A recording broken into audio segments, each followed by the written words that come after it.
All right, good evening, folks. Welcome to Friday Night Fun Night on Kirk's Law Corner. Hope everybody had a wonderful week and is prepared for a good weekend and can go without me for another week. Like I said, I'm going camping, taking some time off, and even that's, I'm still going to bring my laptop and probably work on a couple things. But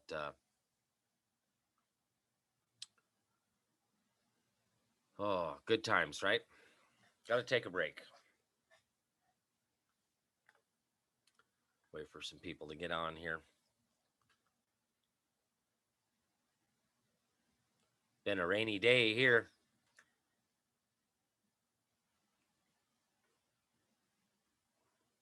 Oop, no, this one. What? We're going to do it.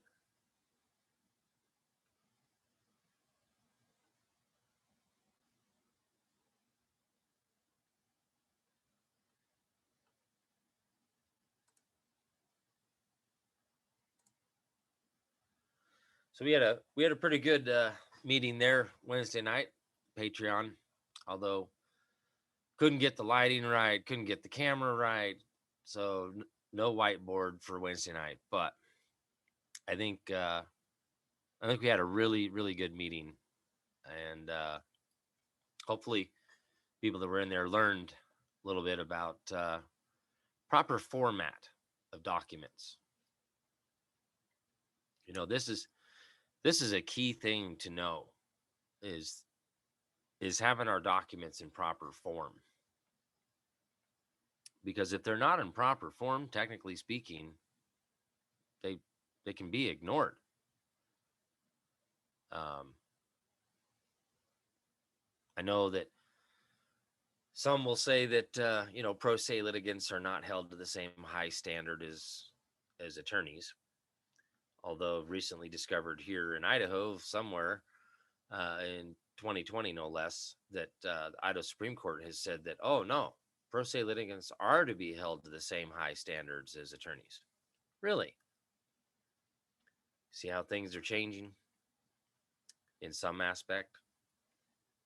They're really trying to do anything they can to hinder pro se litigants, which, what is pro se? Pro se is proper person.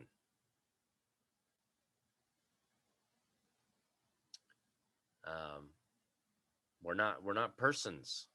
Okay, well, me as a man, I'm not a proper person.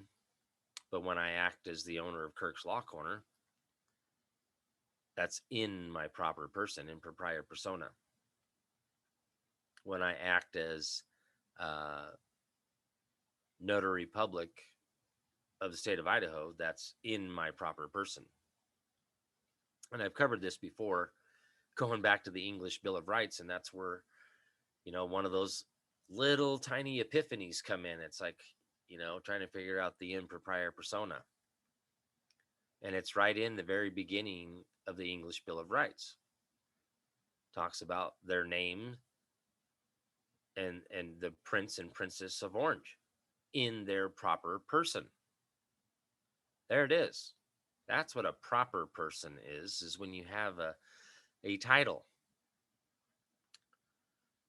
So if you have some sort of title and you're acting under that title, then you're in your proper person because you're acting under the fiction. And that's why one of the definitions of a person is an artificial person, because it's artificial. It's still a fiction. It's not real. It's not, technically speaking, in the tangible. Can we touch McDonald's? Well, some might say that we could touch the building, but that's the building. The building is not McDonald's. In essence, the McDonald's is a piece of paper. It's created on a piece of paper. It's a a contract, essentially. Yep, still on Facebook.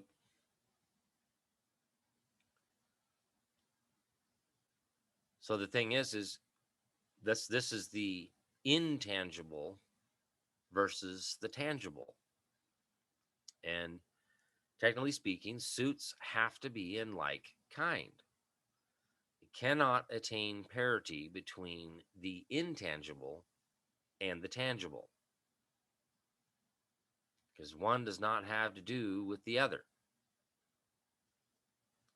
So if you were to try and sue McDonald's, okay, now you're suing the corporation, the business, but somebody has to take the stand, right? If, well, technically speaking, if they're the defendant, they don't have to take the stand. It's the burden of proof's on the moving party. But this is why businesses will have insurance, right?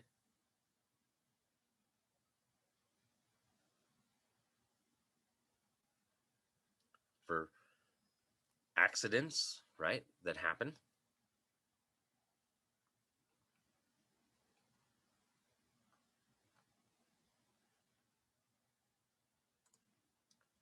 Howdy, Scott from San Diego. Of course, CC there from Alaska. How you doing? Kathy, Jason, Bobby, how you doing?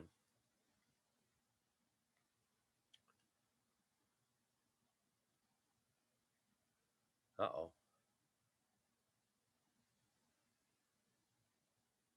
Can you lift a shop?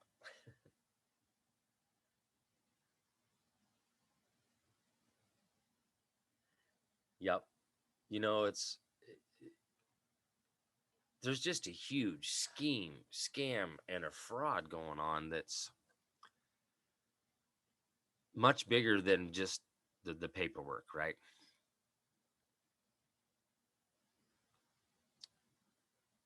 And this is a little something that Chris and I've been working on for years, is exposing the bar and going after the bar. It was our going joke. And the going joke started with when we first met, which was, you know, was introduced to him by one of my mutual follower, one that used to be on Blog Talk Radio every Monday night, frequent caller there. And she mentioned him. Hey, you know about this guy? And I'm like, never heard of him. And so I checked him out and was like, hey, bro, you going after the bar, bro? Because if you're not going after the bar, I'm not even going to waste my time. And, you know, the thing is, this, it's funny that reading means reading, but we didn't have that saying there until John Gentry went to the legislature of Tennessee. And the representative there in Tennessee going through his paperwork, he said, you know, John was, well, the rules say it must be read on the record. Oh, but reading doesn't actually mean reading. So that's where that came from. But, Chris had asked me if I had read his paperwork, and I'm like, well, no, just tell me if you're going after the bar or not, because if you're not going after the bar, I'm not going to waste my time.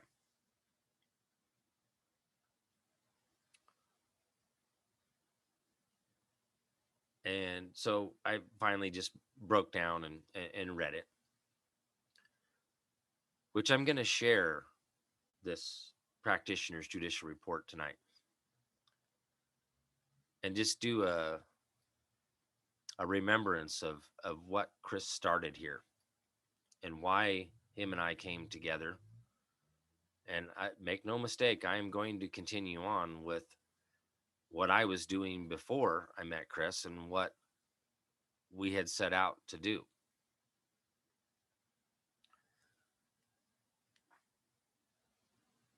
But that's the going joke is, are you going after the bar, bro? And then, of course, adding the reading actually means reading. But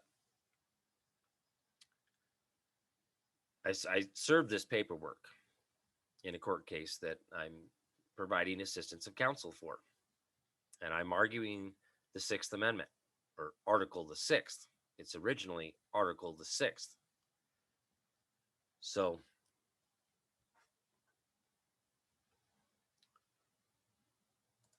I did I did, CC. I haven't had a chance to read the book yet, but I will get there. And thank you for the gift.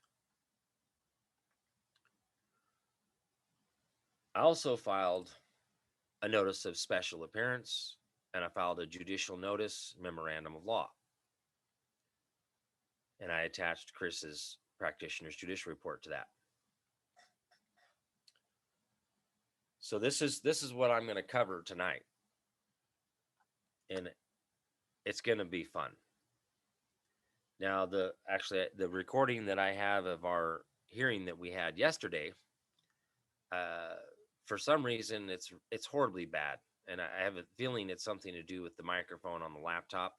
It's picking up like the fan from the laptop itself, and it's horrible. So,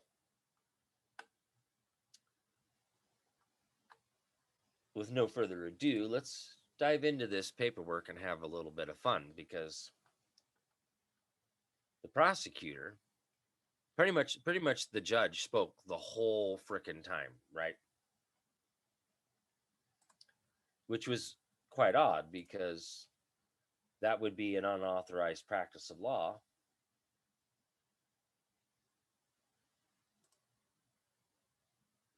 And actually, let me bring that up real quick.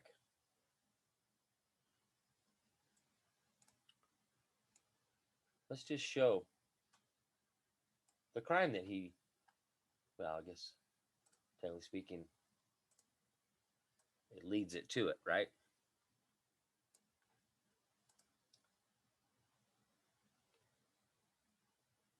Oh, let's see.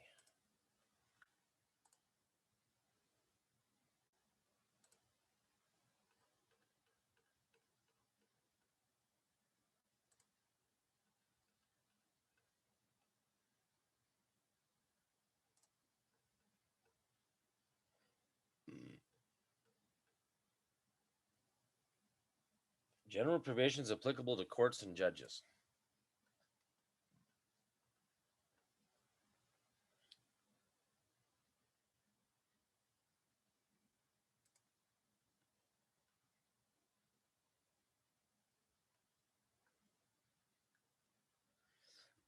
So as we can see from the United States Code, 28 USC 454, actually I thought it was 453. I know 454 because that's a Chevrolet engine, so that's how I associated remembering this, but I swear it was 453, but apparently it is 454. Any justice or judge appointed under the authority of the United States who engages in the practice of law is guilty of a high misdemeanor. Now, some may argue, well, that's under the United States. Right. So this is where you kind of have to do a little bit of reading.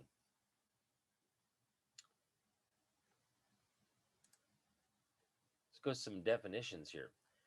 Term, Court of the United States includes the Supreme Court of the United States, Courts of Appeals, District Courts constituted by Chapter 5 of this title, including the Court of International Trade and Court created by Act of Congress.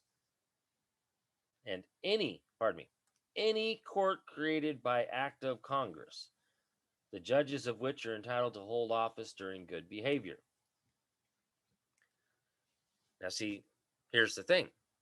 All judicial power is vested in one Supreme Court.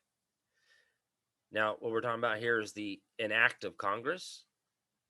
Well, pursuant to Article 4, Section 3, when you want to form your own government and become self-governed, well, Congress is the one that creates that organic act of the territory. They do, in fact, create all of the courts in the state in the Organic Act. I've showed this in Idaho's Organic Act of the Territory of Idaho. It's an act, be it enacted by Congress. So, this is the thing to comprehend here, is they are all courts of the United States.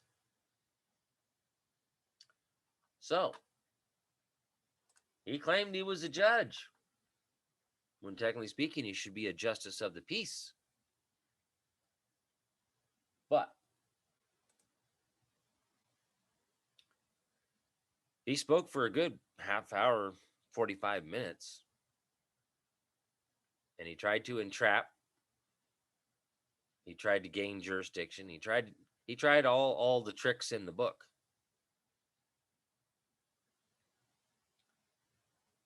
Right here.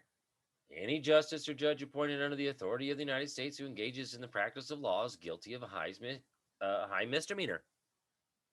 I didn't write that. That's what it says as it is written.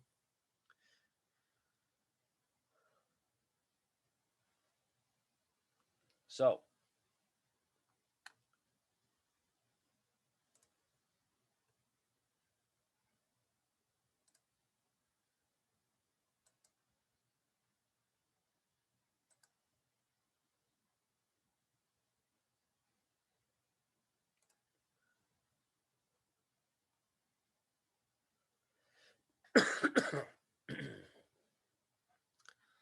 so this is a matter of public record.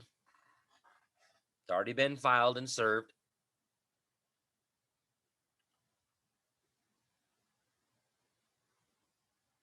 So this document is in proper form.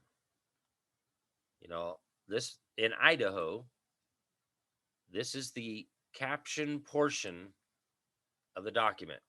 This is proper format of how we create documents in Idaho.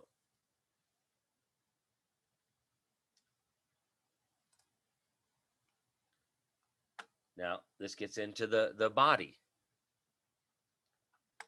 Based on the title of the document, comes now Kirk Pranders giving notice of special appearance as assistance of counsel pursuant to Article 6 of the Bill of Rights, 1789, to Casey Jake Baker, principal of Kirk's Law Corner LLC. In my proper person here, Kirk Pendergrass, owner of Kirk's Law Corner LLC and Notary Public of the state of Idaho, there's my commission number to serve with all the rights and emoluments pertaining thereto, is hereby filing this notice of special appearance as assistance of counsel, fiduciary expert and friend of the court. Reus expiendo fit actor. Okay, that is, the defendant by pleading or exception becomes the plaintiff.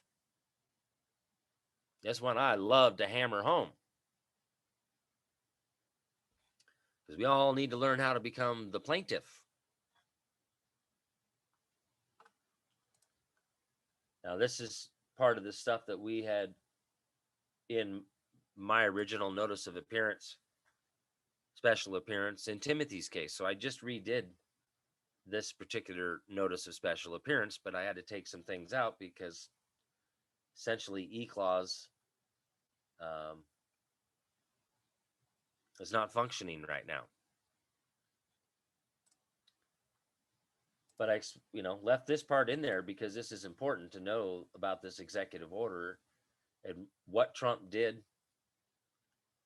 Restructuring of the entire executive branch, citing the qui tam provisions, following the said executive order in a continued effort to expose these continued assaults upon the courts by frauds upon the court through malfeasance of office and prosecutorial misconducts, resulting in multiple emoluments violations, and I added, and crimes.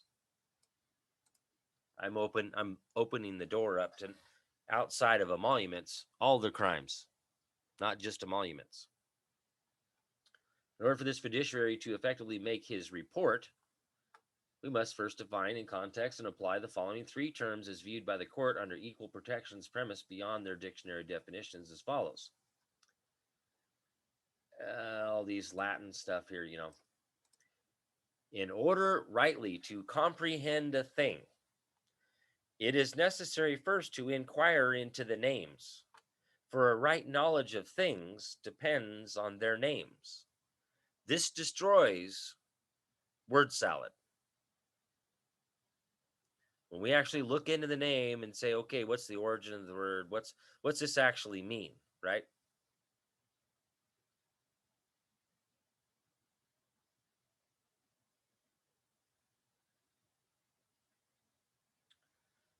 So what's the definition of emoluments?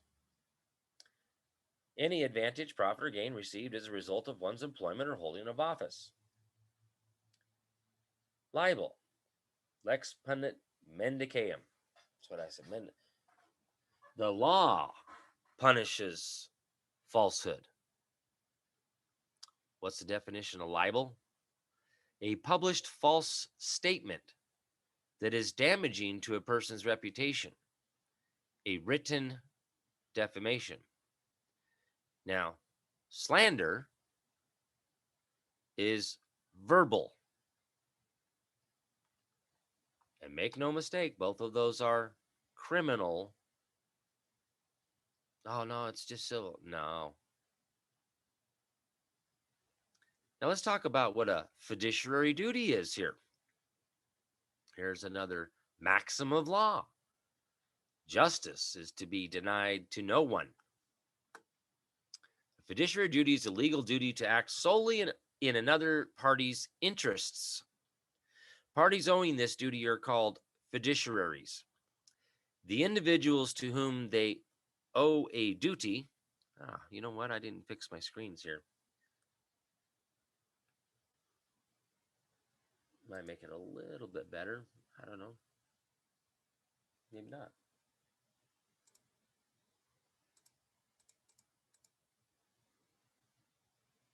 Okay.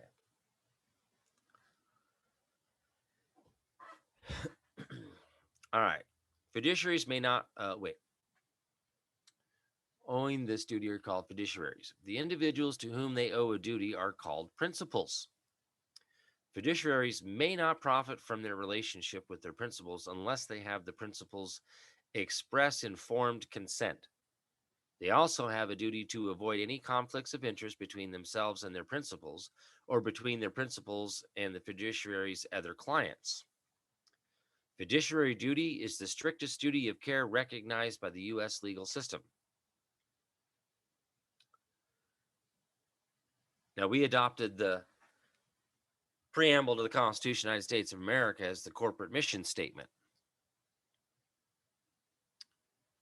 We, the people, the United States, in order to form a more perfect union, establish justice. We, the people, do. Ensure domestic tranquility. Again, we, the people, do that. We, the people, provide for the common defense, not the bar. We, the people, promote the general welfare. We, the people, secure the blessings of liberty to ourselves and our posterity. We, the people, do ordain and establish this Constitution for the United States of America. So to prove this, let these facts be submitted to a candid world. Practitioner Kirk hereby swears under oath statements made in this documentation are, to the best of my knowledge and belief, to be the truth, and understand the penalties for knowingly making false statements could include fines and or imprisonment. Now, I didn't put in there pursuant to the laws of the state of Idaho because I don't want to bind myself to that fraud. Not going to happen.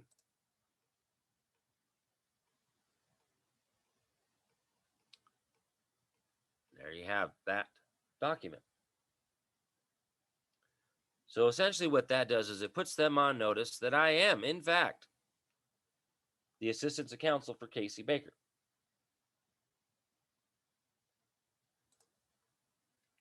Now, if there's any problem with that, I should get some sort of notice back, right? Should have some sort of response in writing, giving rebuttal to that.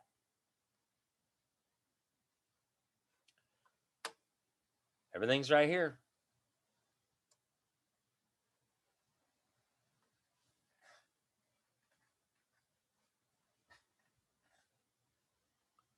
Properly respond in writing if you'd like. Now, this is where we get into facts of law. Because that's what we do with under judicial notice.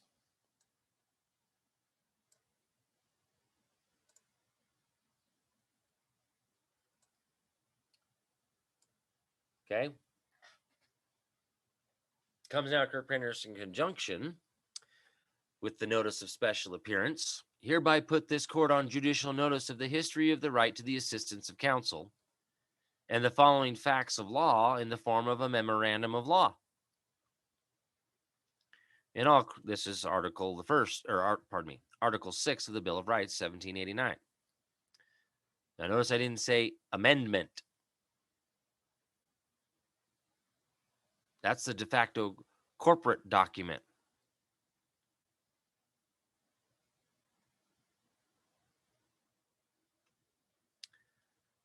So in all criminal prosecutions, the accused shall enjoy the right to a speedy and public trial by an impartial jury of the state and district wherein the crime shall have been committed. Oh. Somebody else out there might want to read that. Of the state and district wherein the crime shall have been committed,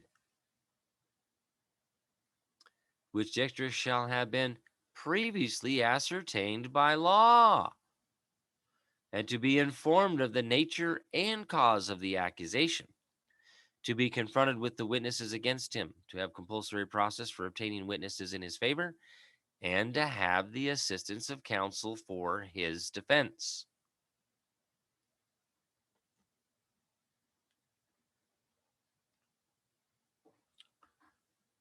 Now, we'll go into, Article 19. The Constitution of Maryland, November 11, 1776. That in all criminal prosecutions, every man hath the right to be informed of the accusation against him, to have a copy of the indictment or charge in due time, if required, to prepare for his defense, to be allowed counsel, to be allowed counsel, not denied,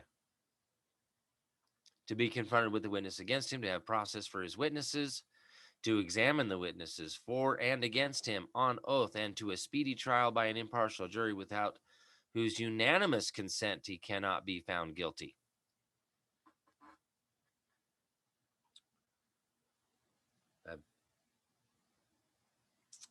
This is the Constitution. Actually, this is the Declaration of Rights in North Carolina. It's not actually part of the Constitution. It's a separate document, just like the Bill of Rights is a separate document, just like the Virginia Declaration of Rights is a separate document. So this is Article 3. That no man or set of men are entitled to exclusive or separate emoluments or privileges from the community, but in consideration of public services. Article 22. That no hereditary emoluments, privileges, or honors, Your Honor, ought to be granted or conferred in this state. Article 23. That perpetuities and monopolies are contrary to the genius of a free state and ought not to be allowed.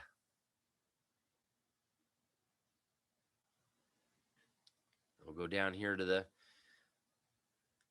Declaration of Rights in Pennsylvania, September 28, 1776. See, this is where why I'm doing this is because this is the history of the right. And sometimes we just need to return to some fundamental principles of law. So Article 9 from the Declaration of Rights of Pennsylvania, that in all prosecutions for criminal offenses, a man hath the right to be heard by himself and his counsel.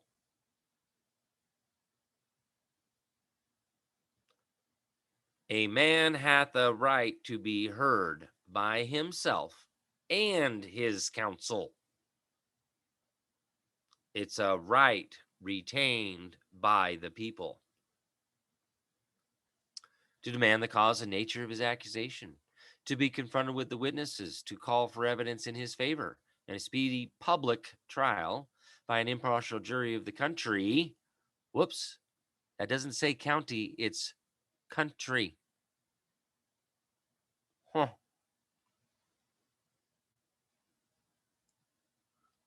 without the unanimous consent of which jury he cannot be found guilty. Nor can he be compelled to give evidence against himself, nor can any man be justly deprived of his liberty except by the laws of the land or the judgment of his peers, not by the code.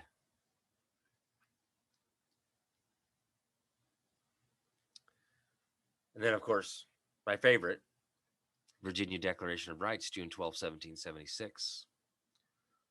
Article 2, that all power is vested in and consequently derived from the people, that magistrates are their trustees and servants, and at all times amenable to them, which means they don't get to dictate to us. They're actually supposed to act in our favor, in favor of the people.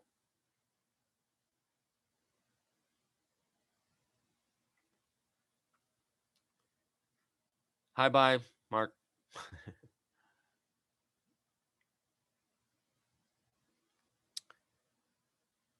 Article 4 of the Virginia Declaration of Rights, that no man or set of men are entitled to exclusive or separate emoluments or privileges from the community, but in consideration of public services, which not be indescendable, neither ought the offices of magistrate, legislator, or judge be hereditary.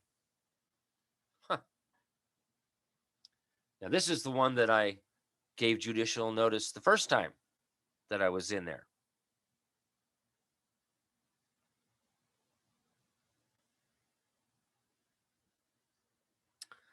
The Body of Liberties of Massachusetts Colony in New England, 1641. Wait a minute. 1641?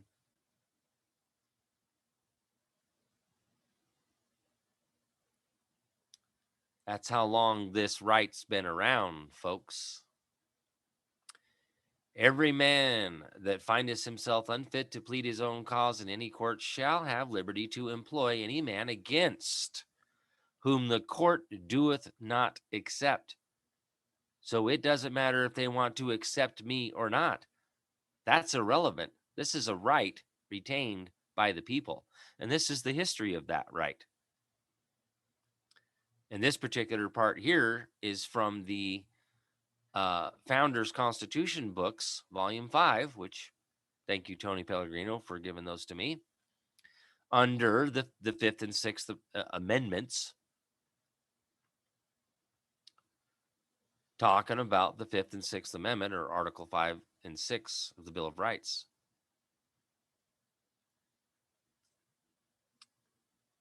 To help him, provided he give him no fee or reward for his pains. Now, this was 1641. We changed that a little bit here, back up here later, that we can.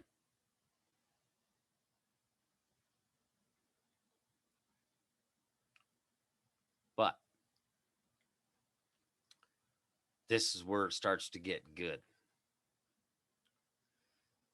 No title of nobility shall be granted by the United States, and no person holding any office of profit or trust under them shall, without the consent of Congress, accept any present, emolument, office, or title of any kind whatever from any king, prince, or foreign state. Now, you know what? I'm kicking myself in the butt because I didn't put the original Article the 13th in here. How did I forget that? Anywho, that's the Constitution of the United States of America, 1787, Article 1, Section 9, Clause 8. No state shall enter into any treaty, alliance, or confederation, grant letters of marque, actually it's mark, and reprisal, coin money, emit bills of credit, make anything but gold and silver coin a tender in payment of debts, pass any bill of attainder, ex post facto law, or law impairing the obligation of contracts, or grant any title of nobility. Constitution of the United States of America, 1787, Article 1, Section 10, Clause 1. Right? I did.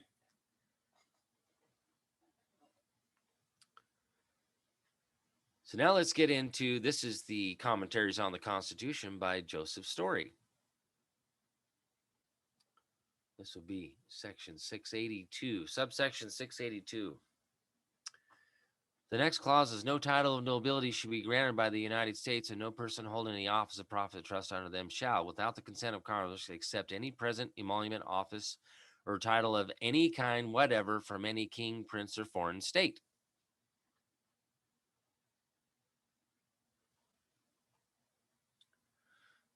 I love Joseph Story's writing here. This clause seems scarcely to require even a passing notice, as a perfect equality is the basis of all institutions, state and national. The prohibition against the creation of proper, if not indispensable, to keep perpetually alive a just sense of this important truth. The above, that important truth above, he's talking about, that no title of any kind whatever from any king, prince, or foreign state. Distinctions between citizens in regard to rank would soon lay the foundation of odious claims and privileges. Now, this is what we're talking about. No man or set of men are entitled to separate emoluments or privileges from the community. Right there. That's what he's referring to. And silently subvert the spirit of independence and personal dignity, which are so often proclaimed to be the best security of a republican government. Subsection 684. The other clause as to the acceptance of any emoluments, tide, or office from foreign governments is founded in a just jealousy of foreign influence of every sort. Ooh, we just kicked England right in the balls. Whether in a practical sense it can produce much effect has been thought doubtful. A patriot will not be likely to be seduced from his duties to his country by the acceptance of any title or present from a foreign power. An intriguing or corrupt agent, this just hammers them right there. An intriguing or corrupt agent will not be restrained from guilty machinations in the service of a foreign state by such constitutional restrictions. Still, however, the provision is highly important, as it puts it out of the power of any officer of the government to wear borrowed honors, your honor, which shall enhance his supposed importance abroad by a titular dignity at home. But I'm a judge, and I'm a member of the bar. I hold the title of nobility of Esquire. You will call me judge. No. I'll give you the dignity and respect as a man.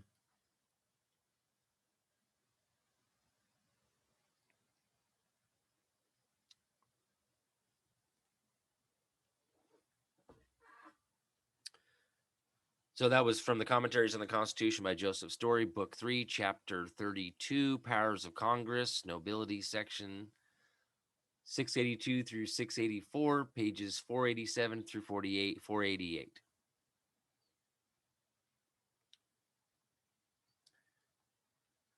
So now let's get into defining what odious is here. Adjective: extremely unpleasant, repulsive.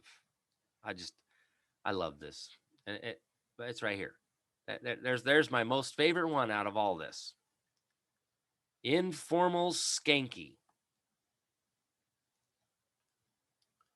These are a pretty odious character. What are some of the synonyms here?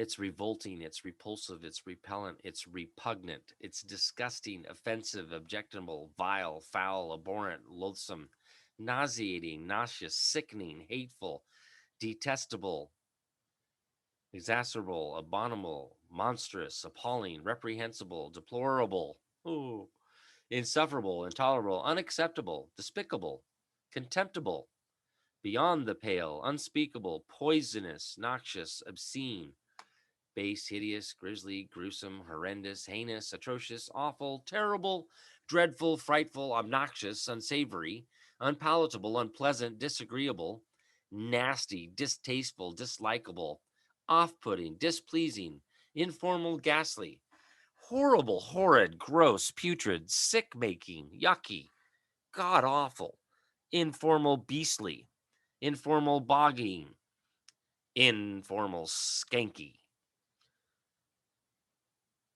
What is that? Literally noisome, archaic, disgustful, scurvy, loathy. The odious methods they had used to suppress dissent. Right?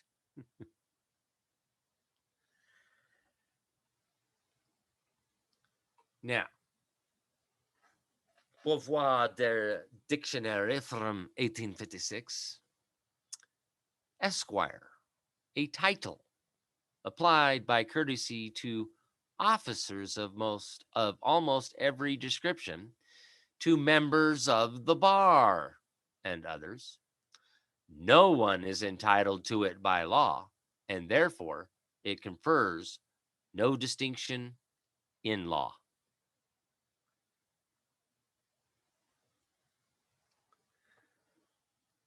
In England, it is a title, next above that of a gentleman and below a knight.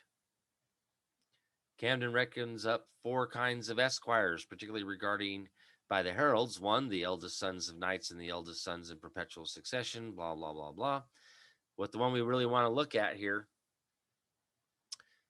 number 3 and number 4, esquires created by the king's letters patent and other investiture and their eldest sons.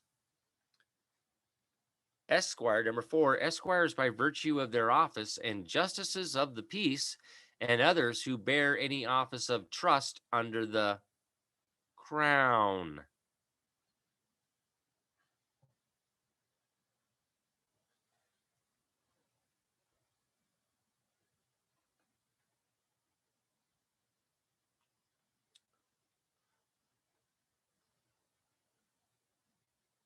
Now we're going to get into the law of nations.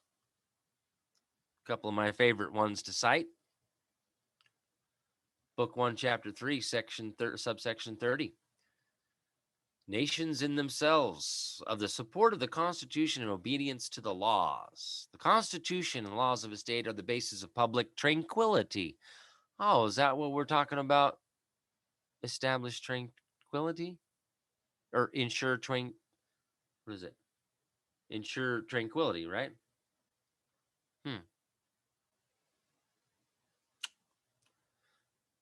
Is the basis of the public tranquility? The Constitution and laws of the state are the basis of the public tranquility?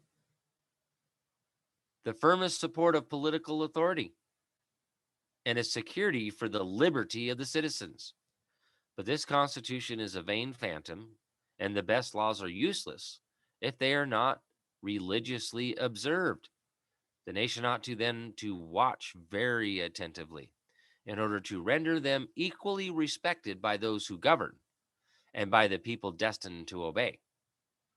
To attack the Constitution of the state and to violate its laws is a capital crime against society.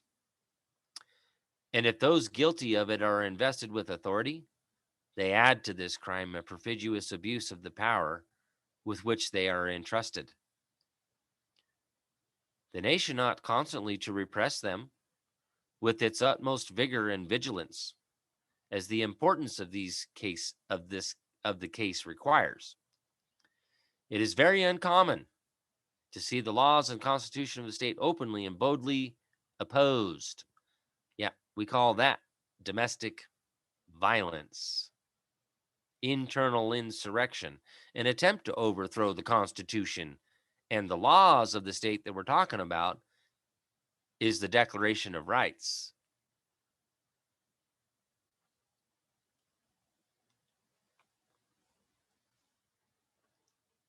Okay?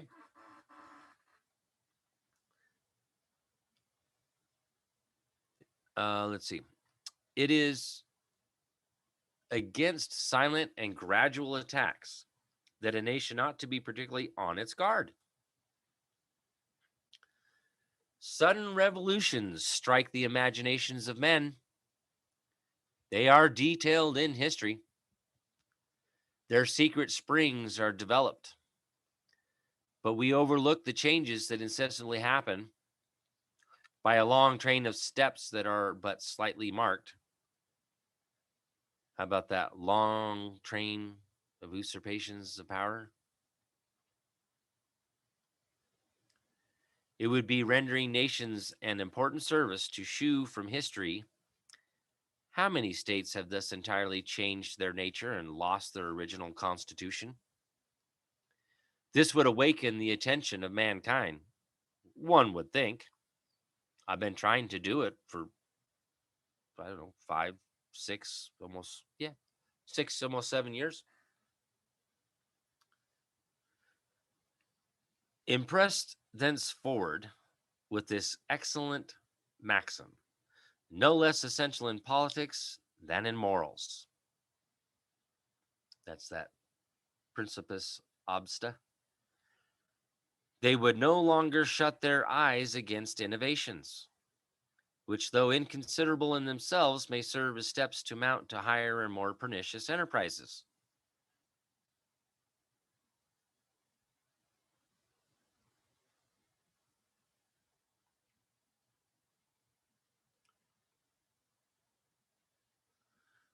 This is section 34.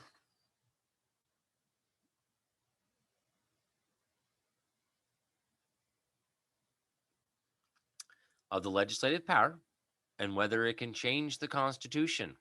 Uh-oh. Here again, a very important question presents itself. It essentially belongs to the society to make laws both in relation to the manner in which it desires to be governed and to the conduct of the citizens. This is called the legislative power.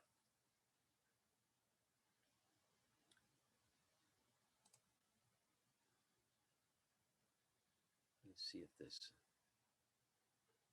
had an issue here. Okay.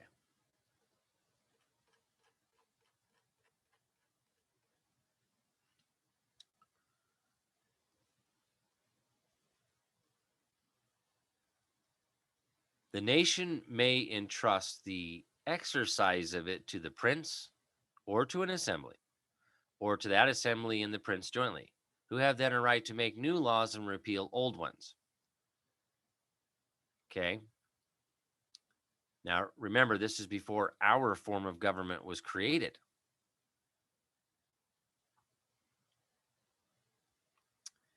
It is asked whether the power extends to the fundamental laws, whether they may change the constitution of the state. The principles we have laid down led us to decide with certainty that the authority of these legislators do not extend so far, and that they ought to consider the fundamental laws as sacred. If the nation, see what that says there? If the nation has not, in very express terms, given them power to change them, and we didn't. Not the fundamental laws. Not the common law.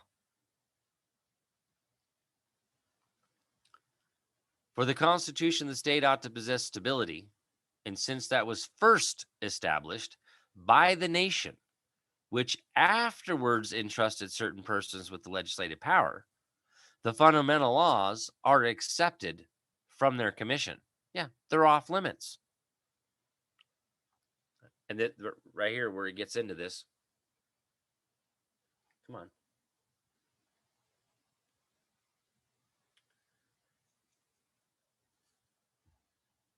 It is visible that the society only intended to make provision for having the state constantly furnished with laws suited to particular conjunctures, subject matter jurisdiction. And for that purpose, gave the legislature the power of abrogating the ancient civil and political laws that were not fundamental, and of making new ones. But nothing leads us to think that it meant to submit the Constitution itself to their will. In short, it is from the Constitution that those legislators derive their power. This is the law of creation, right? How then can they change it without destroying the foundation of their own authority? I mean, again, this I'll use McDonald's again. You know, McDonald's creates their business. I need a fry cook. I need a burger flipper. You know, I need somebody to run the drive-through.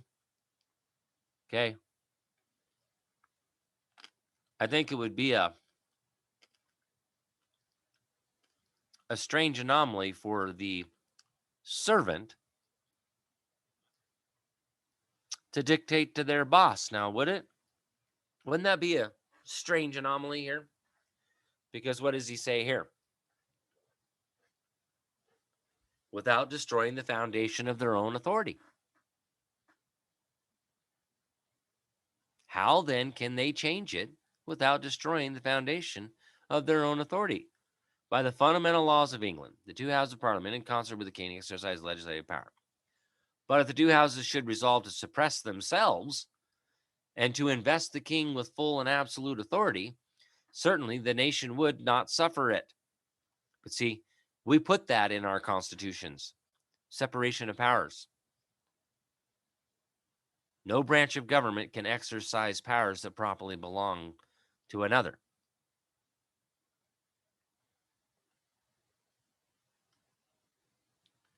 But if the Parliament entered into a debate on making so considerable a change and the whole nation was voluntarily silent upon it, this would be considered as an appropriation of the act of its representatives. Now, the problem with that is it would have to be constitutional. They would have to be allowed to do that.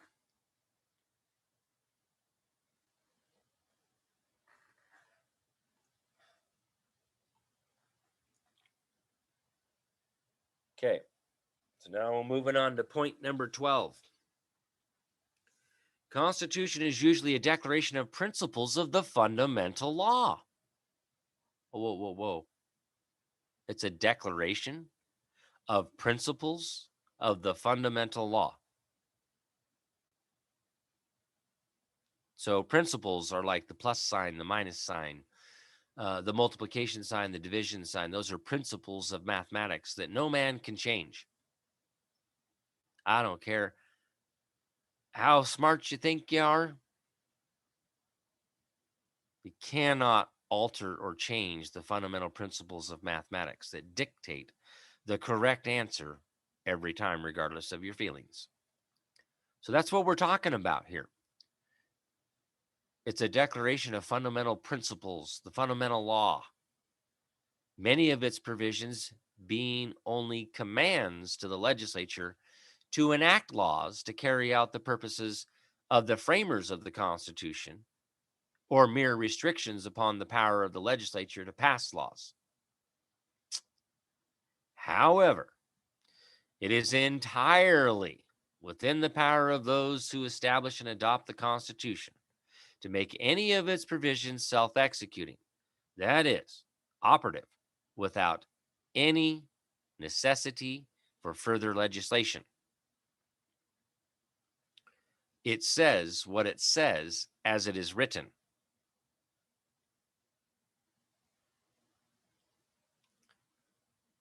Criteria which may be relevant in determining whether a constitutional revision is self-executing or not include a description of the right in detail, such as the means for its enjoyment and protection. The absence of any directive to the legislature for further action, a particular informative legislative history as to the provision's intended operation, and a consistency of self-execution with the scheme of rights established in the Constitution as a whole. Now, Captain Obvious here. Even without the benefit of a declaration that they are self-executing, declaration would be a declaration of rights, constitutional provisions in bills of rights. This is plural. More than one Bill of Rights out there. And those merely declaratory of the common law are usually considered self-executing, as are provisions which specifically prohibit particular conduct.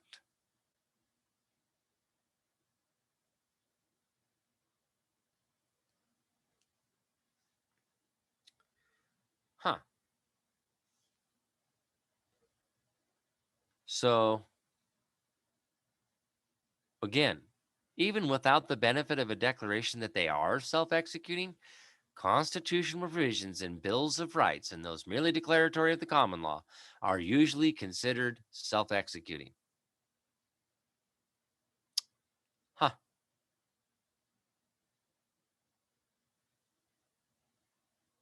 A clear distinction exists between the questions whether a constitutional provision is mandatory or directory, and whether it is self-executing or requires legislation in order to give it effect.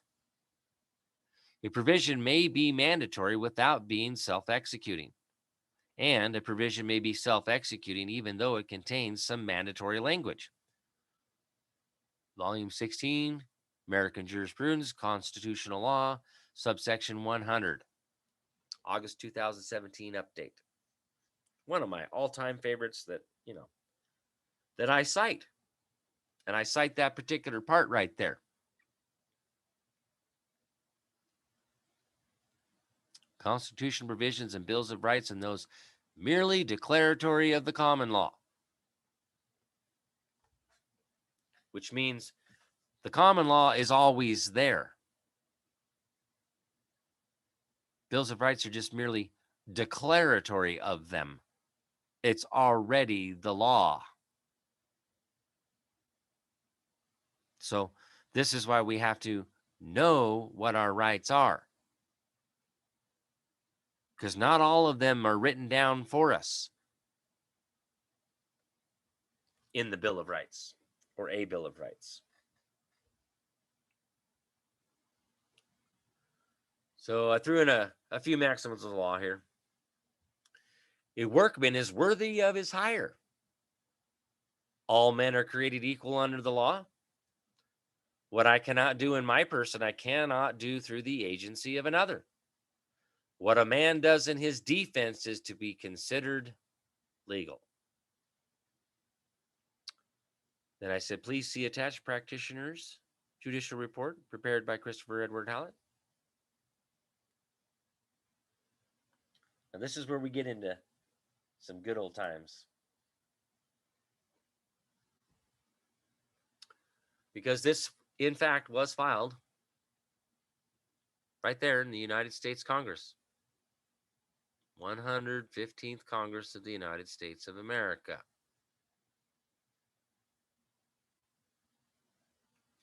In the matter of Christopher Edward Hallett versus State of Ohio.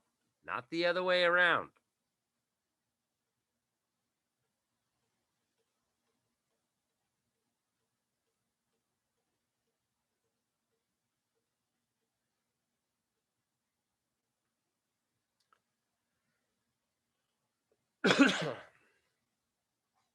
So here's the preface of it.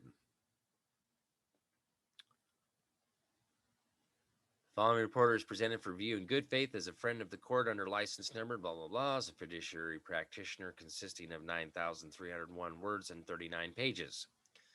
Not including dicta and appendix sources, my license holds is subject to the high standards consistent with other fiduciary practices of care, sense of fair play, and equal protections under the law. My work is presented to this court in efforts to assist the case presentations in working with the plaintiffs in these matters toward protecting the integrity of these proceedings, the court and these plaintiffs in congruence. A task not undertaken lightly, as the very course of multiple lives will be forever altered. Therefore, the utmost care must remain the standards of practice to ensure the continuation and protection of the Constitution of the United States be interpreted as intended by the 56 men who constructed it. What may seem rudimentary to so many when in consideration of basic equal protection and basic due process as related to this practice are luxuries it has never been afforded. The fact it has become arrogant and hostile is a side effect of this type of exile. It is for the reason my personal choice of profession was outside of this area of service for years. That was until I received the knock on my door, which forever changed the course of my life and forced me into action for no other purpose than self-preservation in my own case. Like so many before me, I had, for the longest time, given up and decided not to care. I then remembered this. But when a long train of abuses and usurpations, pursuing invariably the same object, evinces a design to reduce them under absolute despotism, it is their right, it is their duty to throw off such government and to provide new guards for their future security. Now, here's that part of the notice of appearance that we used, right?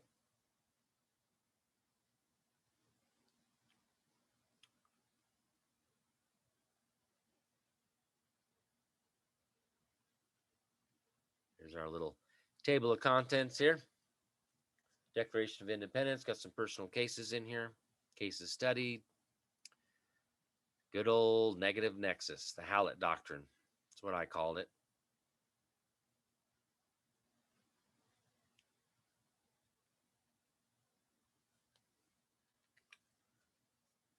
Boy, this just really,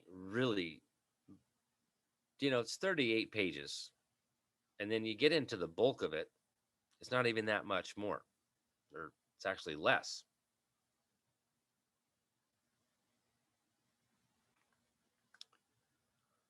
Now, you'll take notice here, Altenhofen versus Texas.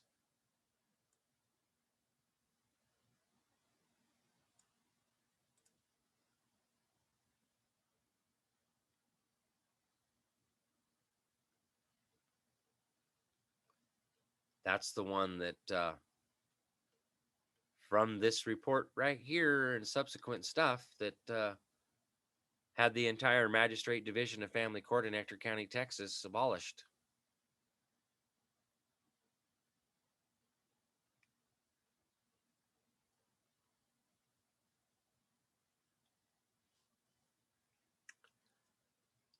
Now, see, here's the ones that we talked about: the confidence man, the confidence game, and the confidence trick.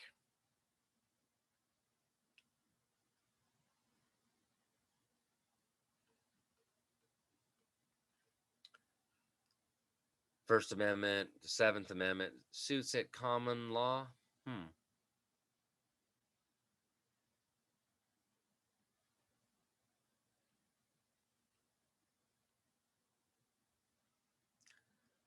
And of course, Declaration of Independence. But I want to get down to some of the goody stuff in here.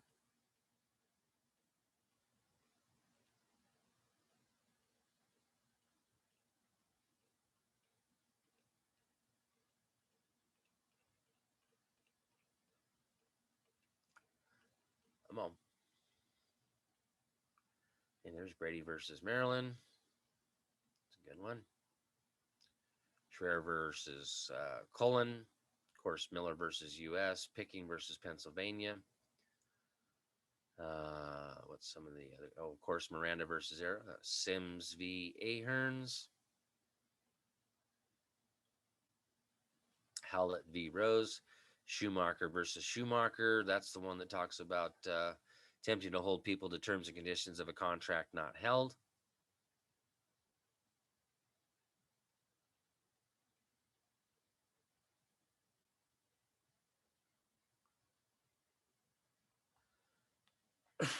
The people of the United States Brexited from parliamentary practices of law some 240 years ago.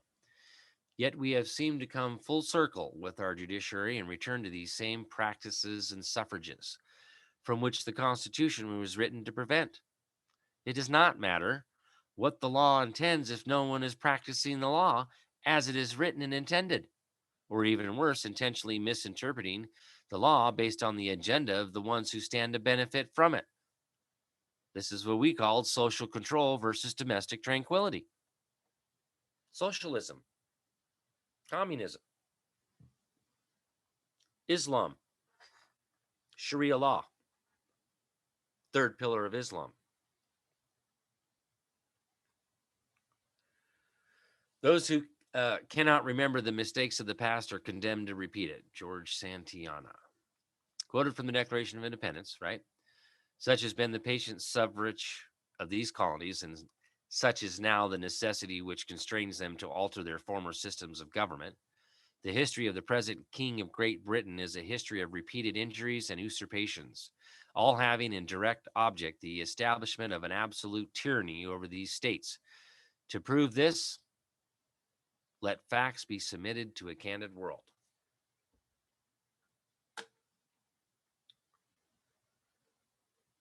This can be evidenced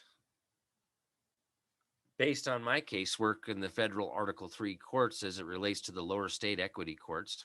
In state equity court proceedings, decisions are made and the documents are prepared before entering into the courtroom. The hearings are merely to present the appearance of due process as a means of creating billable hours, not actual due process itself, as in most of these state cases, unbeknownst to at least one party, as the party has been either betrayed by counsel or is unrepresented by counsel. It is this problem that generated the Dear Colleague letter from the U.S. Department of Justice, on which much of my work is based.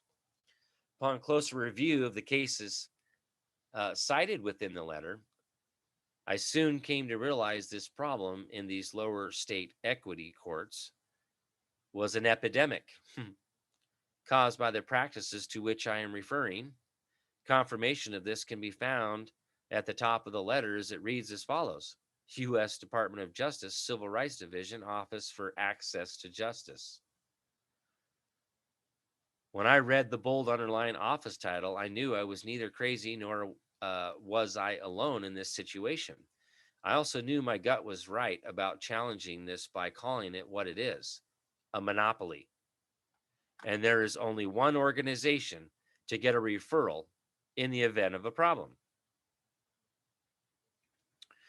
These lawyers working in lower state equity courts have managed to institute rules and policies inconsistent with equal protections required by the 14th Amendment, converting the judiciary scale into a hammer.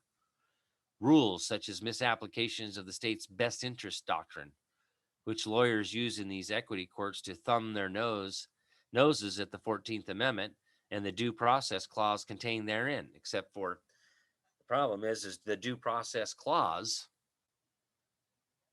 is in the fifth. Intentional misapplication of the Bradley Amendment. Intentional misapplication of the Violence Against Women Act, used to promote more conflicts, which equates to billable hours. And the never-ending cycle of these case begins.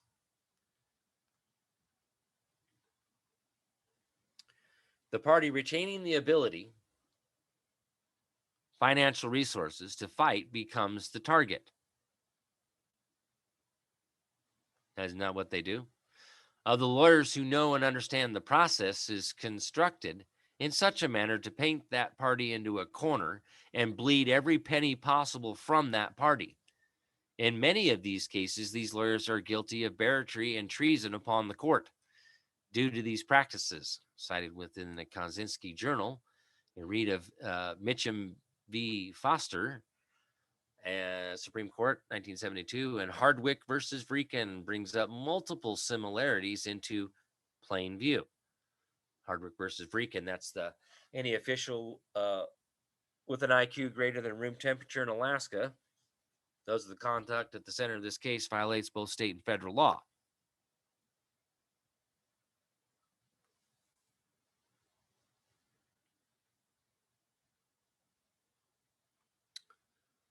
Article 4, Section 4, blah, blah, blah, blah. This is the negative nexus. Okay. The following is what has transpired in the lower family court in this case through these defective practices which establish this negative nexus. A significant portion of the evidence and testimony corrupted, tainted, and not based in truth or on facts, i.e., having to attempt to prove a non-existent piece of evidence or face contempt charges. Now, there's some people out there that don't quite comprehend that -1 times a -1 equals a +1. But again, mathematics dictate the correct answer every time, whether you're whatever you feel about it or not. I don't care.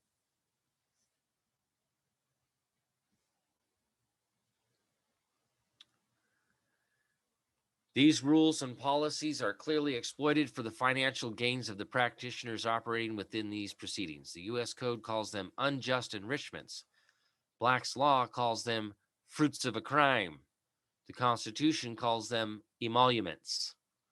These emoluments are clearly designed to provide motivating factors to ensure practitioner compliance while also ensuring their silence or even motivating them to commit perjury, which taints the entire proceeding as poisoned fruit. Reference to the aforementioned is clearly defined within the preferred Black's Law text of this court as follows. All of those definitions that are in there.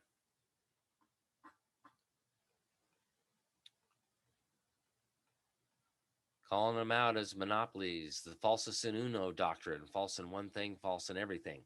Fruits of a poisonous tree, fruits of a crime. And we never got in the clean hands doctrine.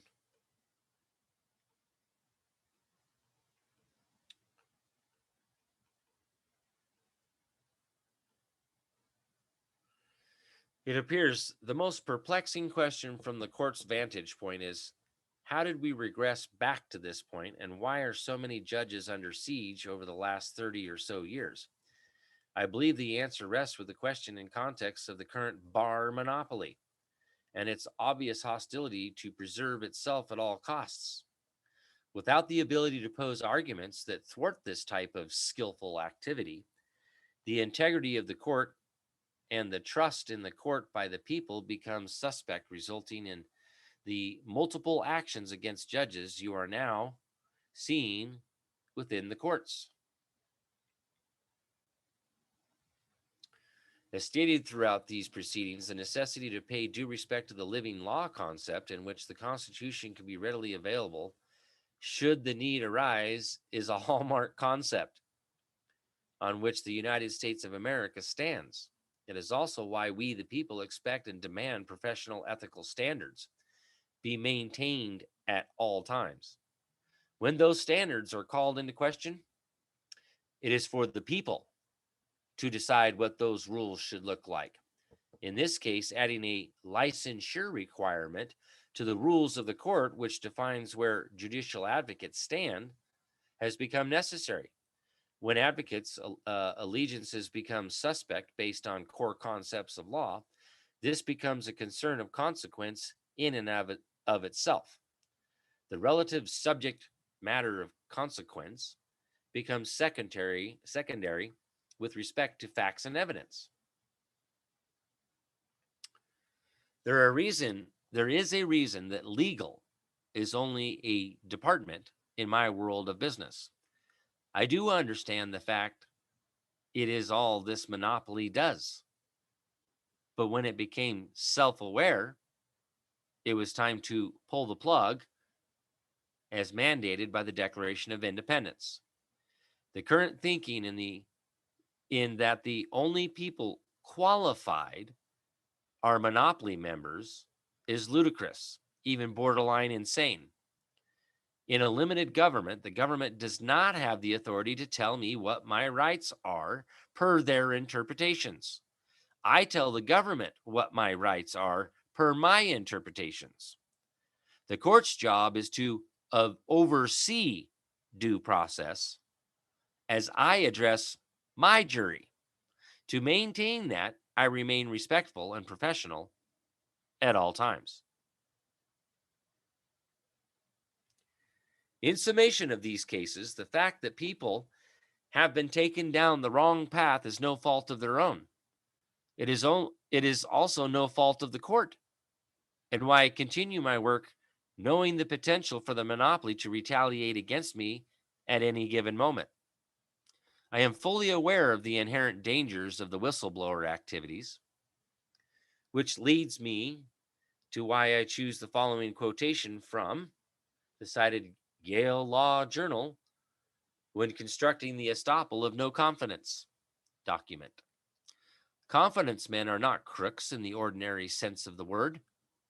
They are suave, slick, and capable. Their depredations are very much on the genteel side. Because of their high intelligence, their solid organization, the widespread convenience of the law, and the fact that the victim sometimes must admit criminal intentions if he wishes to prosecute, society has been neither willing nor able to avenge itself effectively. Might have a Yale Law Journal.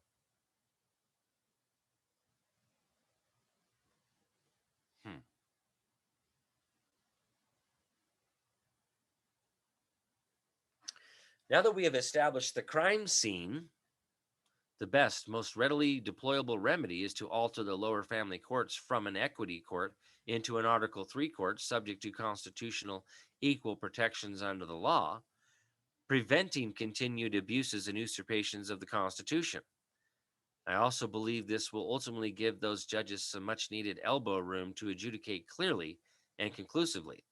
In combination with the restructuring license proposal, these activities can be dealt with as is with every other practice. The mere fact this has been allowed to escalate to this level is demonstrative proof of this assertion. Keeping in mind my career choice before this mess was corporate auto and truck parts, sidelining in real estate. Trust and believe I had no desire to jump into this swamp. I was drug into it against my will, but now that I am here, I fully intend to finish the work I started. Not to be remembered, but in the hopes that one day I can forget and potentially be forgotten so that I may live out what time I do have in peace. If not, then so be it. Better me than my children to spite my alienation from them due to this very problem.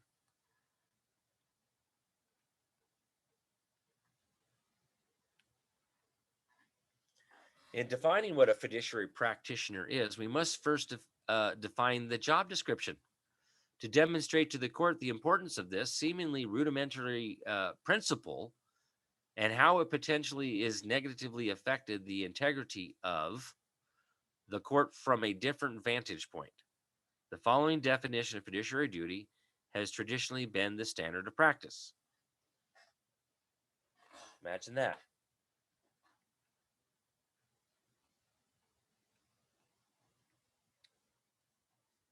That's right verbatim what was in that notice of special appearance. The following two quotations, which reflect most of my work, the first one demonstrates the solution, the second one demonstrates the problem. Governments are instituted among men, deriving their just powers from the consent of the governed, that whenever any form of government becomes destructive of these ends, it is the right of the people to alter or to abolish it and institute new government, laying its foundation on such principles and organizing its powers in such form as to them shall seem most likely to affect their safety and happiness. So that's 1776, right? Now, this is quoted from Democracy in America in 1840. Lawyers in the United States form a power that envelops society as a whole, penetrates into each of the classes that compose it, works in secret, acts constantly on it without its knowing, and in the end models it to its own desires.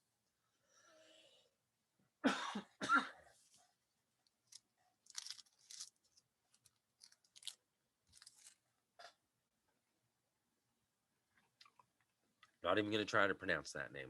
Alexis de Tocqueville. Yeah.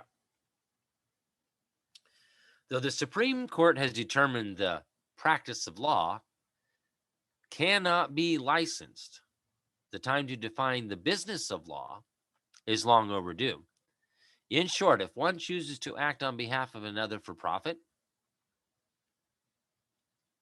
the highest fiduciary standards must be applied in such a manner as to be clearly enforceable in providing equal protections against these misconducts through an available tort claim mechanism, consistent with all other areas of practice, therefore affording due process and to hold them accountable. See, they play that internal game of, oh, you have to file a bar complaint or you have to file a judicial accountability board complaint. No, that's the fox guarding the hen house. There's no accountability.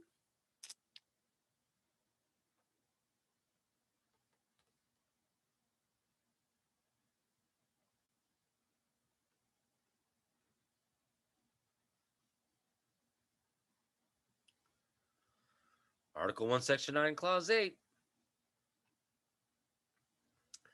The forefathers knew that absolute power corrupts absolutely.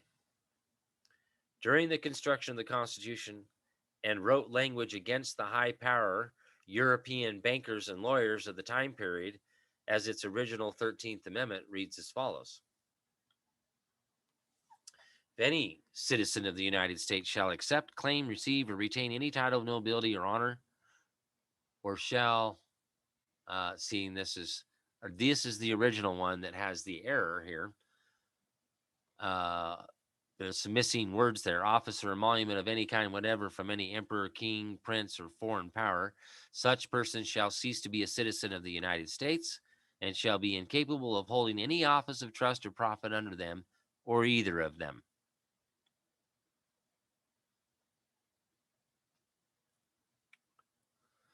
So during the War of 1812, when the Capitol Records building was burned, those high-powered European bankers and lawyers illegally rewrote this amendment and its language to read it as it currently does about slavery, absent the language of bankers and lawyers, and enabling them to do exactly what they have done to the people in these cases over time.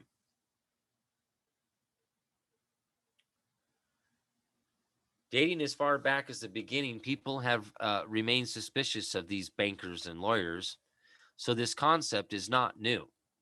My casework demonstrates evidence this amendment should be ratified as it was intended to restore public trust in government and the court.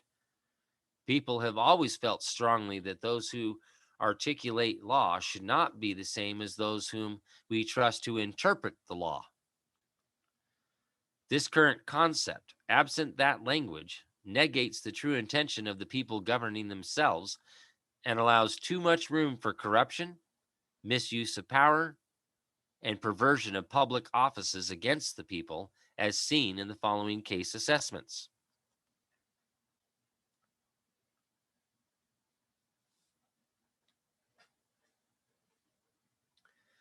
In context of my work, the bar itself is the foreign power, currently holding a monopoly over the court to achieve its goal of social control, in conflict of interest to the court's cited charter to ensure domestic tranquility. Since 1789, this court has remained honorable and strong as a result of its independence from the other two branches of government. It is for this reason I believe my work is necessary to allow this court to continue its established mandate to interpret the Constitution in good faith, uninhibited by issues such as practitioner misconduct.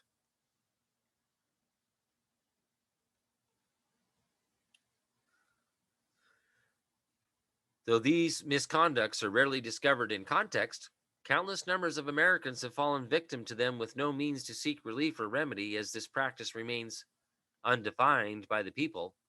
Therefore, it is a foreign power holding titles of nobility subject to Constitution, Article 1, Section 9, Clause 8. I refer to this in tangent on pages 6 and 7 of my notice of limited appearance, cited the potential conflicts of interest and potential for encroachments on the separations of powers.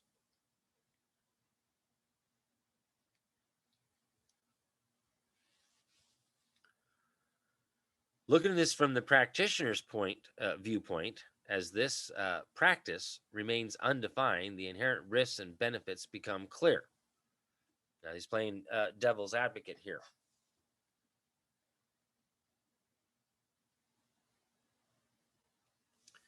Good actors often falling victim to the actions of more experienced bad actors, placing them in various precarious circumstances that can force their cooperation or face retaliation without any due process protections enjoyed by other practices. One school of thought, limiting them from certain actions, even on behalf of a client. Extreme limitations on areas of law open to interpretations.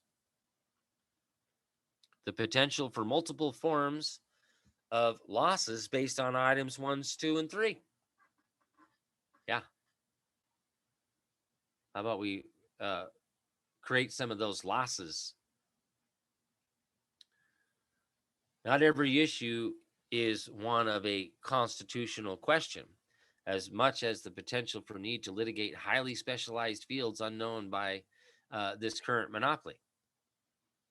Science and technology, commerce and contracts outside the scope of knowledge with any specialized business. Areas of law yet to be discovered because of the current monopoly's own short-sightedness and desire for social control. What the monopoly gives up by this redefinition pales by comparison to the potential benefits to them as individual practitioners.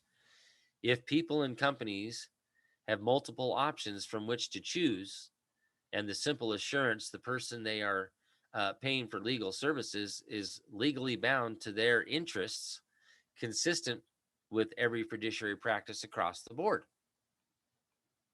But see, then it would be up to them to claim their right to a cause of action. Wouldn't be up to the government to decide the right to the cause of action.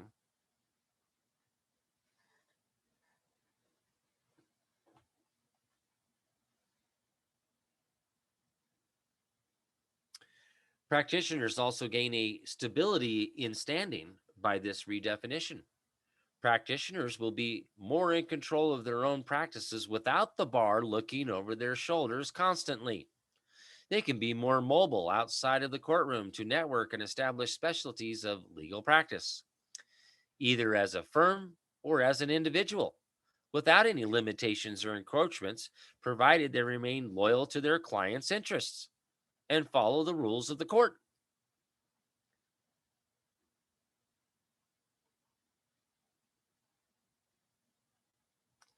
Problem I have with that is some of their rules of procedure are so far out of whack, they're not in compliance with the rules of the common law.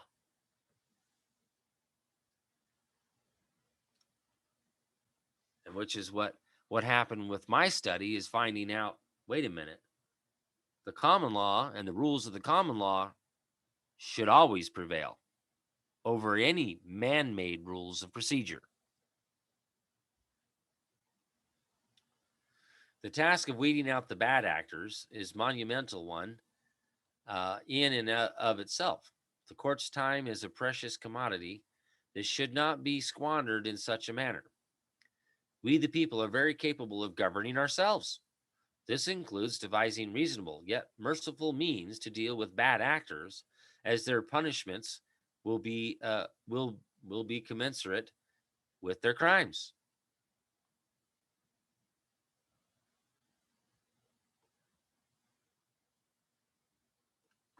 Side effect benefit to the states. States will gain access to a new revenue stream they have never seen or enjoyed before.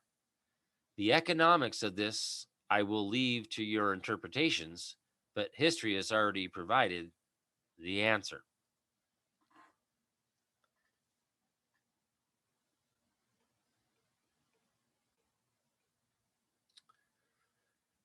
Serving the court. As everyone who has served this country can agree, service to country is an honor unique to each beholder. But this is the job which chose me. My service may be defined as unconventional.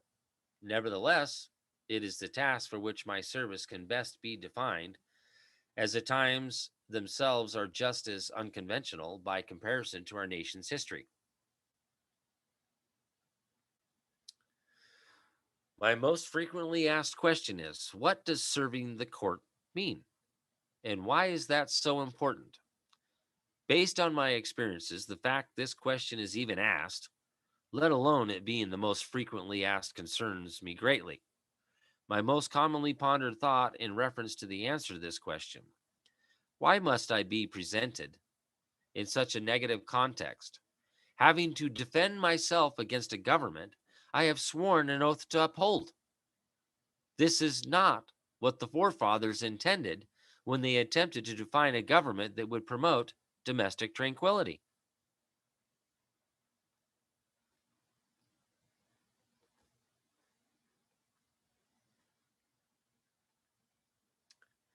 The unfortunate answer is that the practice of law has constructed itself to reflect this negative positioning as a means to protect itself against the people. As a citizen who is supposed to enjoy equal protections under the law, I must proceed through this complex, almost undecipherable process in attempt to ask for rights and protections that are already mine.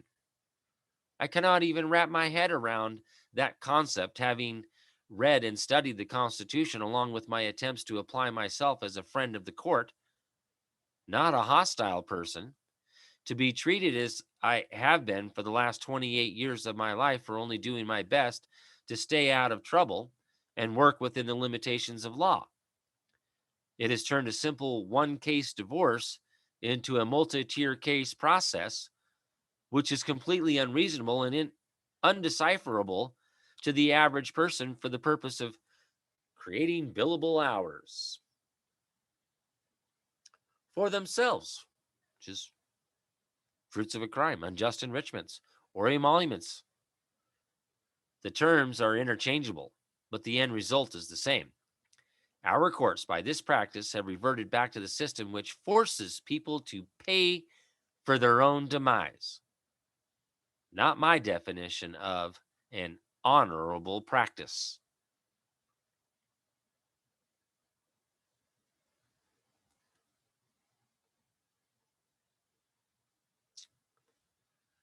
I will outline how the multi-tier process works in context of each of the two cases in which I assisted those plaintiffs with their case presentations to their various courts, starting with my personal case, making 3 cases in total.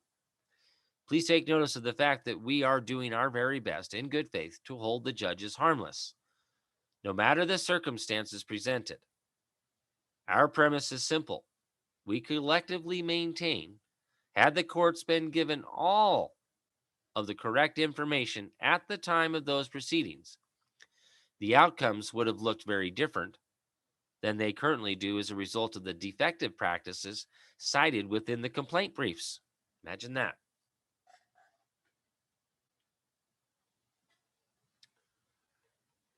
Knowing it is only a matter of time before one of these cases go before a jury, or as the lawyers put it, 12 people not smart enough to get out of jury duty, since that is how they feel about them. Keep in mind, these are the same people that stood on the other side of my parts counter for decades. These people don't care about these lawyers and their precious practice. They know only the damage these practitioners have done to someone close to them, and it is not going to take me very long to convince these same people of the defects within these practices. Practice necessitating this monopoly breakup to protect the integrity of our courts and that of good judges.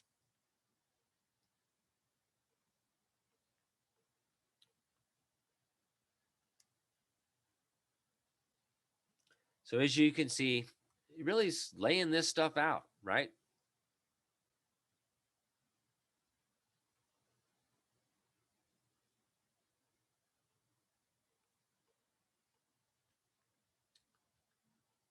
I mean, this is a pretty good little writing here, right? Knowing that the exculpatory evidence in my case has been hidden in Judge Virginia's private cabinet for Lord knows how long, I have moved the state of Ohio to begin articles of impeachments against her for her actions combined with financial emoluments discovered within the course of my investigation into her activities. Special Project Judge's divorce for openers. I'm not the threat to the court as I have been previously portrayed. I'm just an old dog with an even older trick who knows a snake oil salesman when he sees one. The real threat to the court as it relates to this case. Enough said.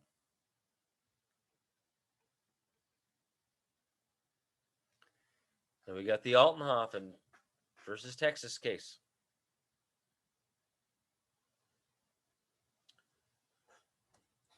This was a pretty sad thing that happened to Nathan.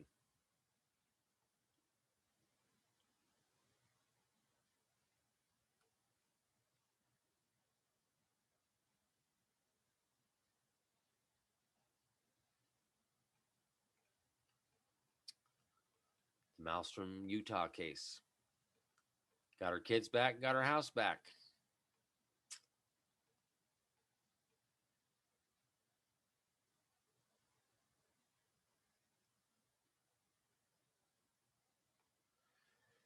Two-year-old decree of divorce fell outside of the state rule 4 of appellate procedures. See Federalist 43.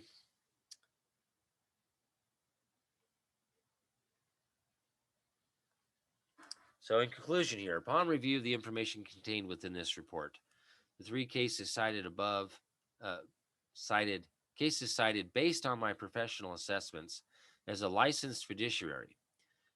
Conduct within these cases in totality clearly rises to the level of prosecutorial misconduct. It is these misconducts to which I have been referring as a friend of the court in good faith, in continued effort to protect the honor and integrity of the court, honorable judges, and even honorable actions of the practitioners who risk retaliation against their efforts to do the same. Come on.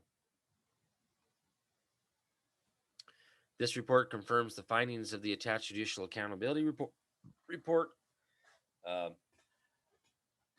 compiled by John Gentry, he's a CPA, which established the finding of low judicial misconducts.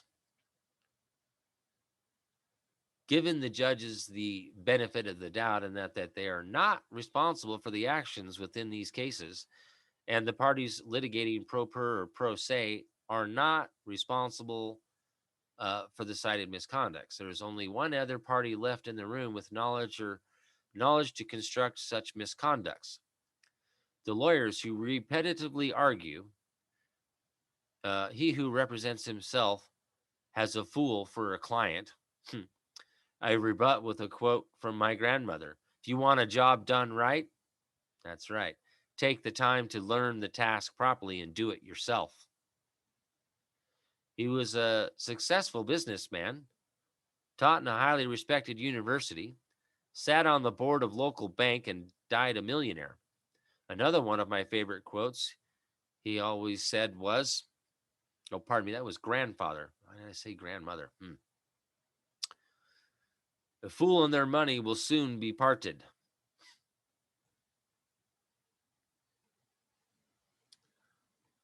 So these cases reestablish the necessity of Article 1, Section 9, Clause 8 as a check and balance intended by the forefathers to assist the people in weeding out bad actors in government. They also confirm the unfortunate conflicts of interest between social control versus domestic tranquility, articulated within the Constitution's preamble and referenced in my amicus curiae brief. To the Congress of the United States, I am a registered independent, as I believe both parties are right and wrong, by design to intentionally to promote social unrest, enabling their agenda to attempt social deconstruction through media weapons of mass distraction. Fake news, folks. Yep, we've known about fake news for quite some time.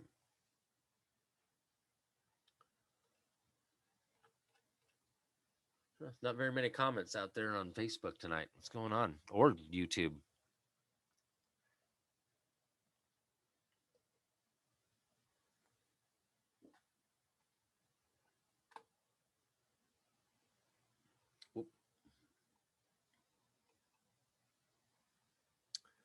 It also establishes validity to one missing key element yet to be presented.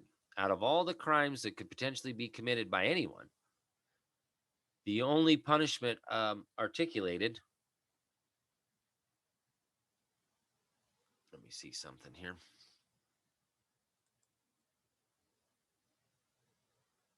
Okay.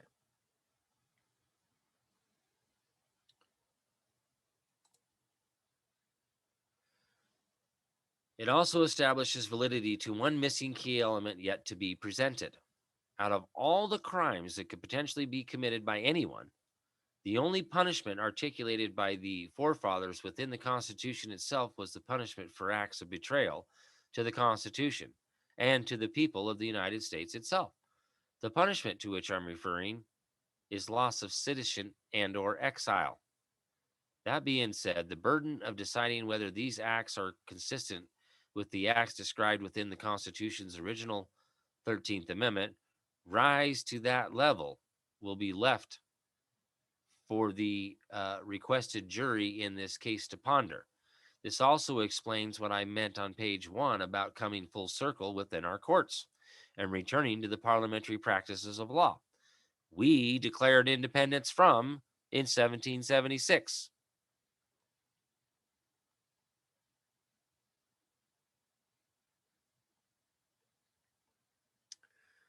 At this point, a quotation from our first president of the United States, George Washington, seems appropriate. He also seemed to agree about the dangers of political parties and the threats they could pose left unchecked. See, we're not supposed to have parties. We're supposed to all be Americans, and every man can run for whatever office they want to run for. We don't have to join a party and go through, picking who's the best one out of those. No, put them all out there and we all get to vote for whichever one we want to vote for. No, but see, that's how they control who actually gets put on the main ballot. And again, I talk about how elections have been rigged for a long time.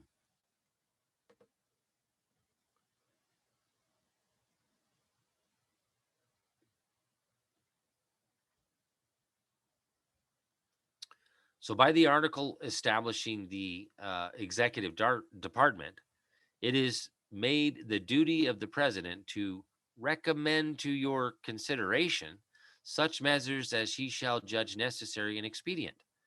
The circumstances under which I now meet you will acquit me from entering into that subject, farther than to refer to the great constitutional charter under which you are assembled, and which, in defining your powers, designates the objects to which your attention is to be given.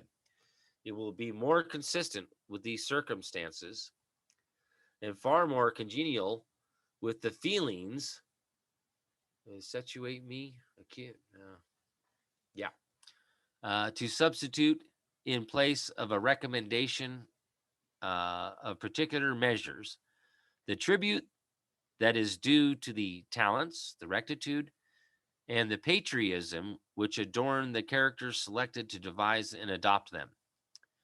In these honorable qualifications, I behold the surest pledges that as on one side, no local prejudice or attachments, no separate views, no party animosities will misdirect the comprehensive and equal eye which ought to watch over this great assemblage of communities and interests. So, on another, that foundations of our national policy will be laid in the pure and immutable principles of private morality, and the preeminence of a free government be exemplified by all the attributes which can win the affections of its citizens and command the respect of the world.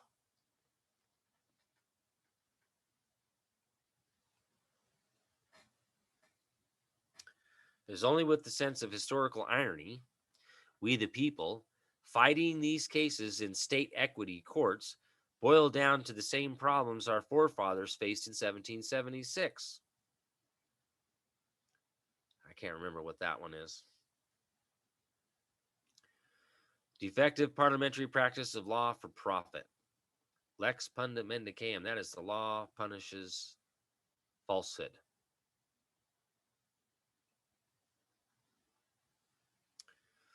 These cases are merely a drop in the bucket when considering the dangers of a monopoly over the court. The practice has become the unopposed dictator to the court in spite of the cited constitutional protections. Therefore, these cases also cross an unexpected threshold of equal protections to include equal prosecutions of the actors who commit these acts of betrayal to their clients, this court, and the Constitution in totality.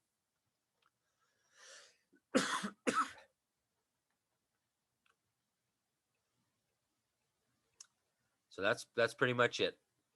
This is just the blank pages for Judge's dicta.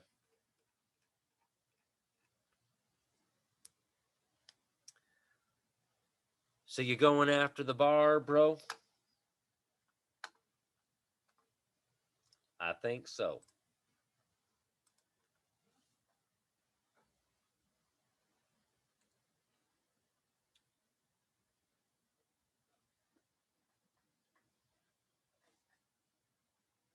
So y'all enjoy that? Was that good? It was good to go over Chris's original practitioner's judicial report. I know.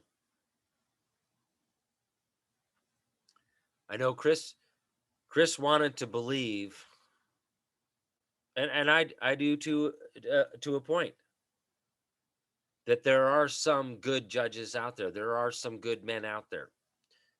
There are some good attorneys out there.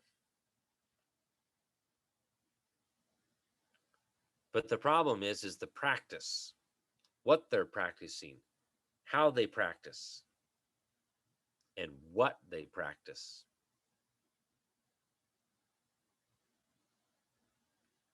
That's the issues that I have.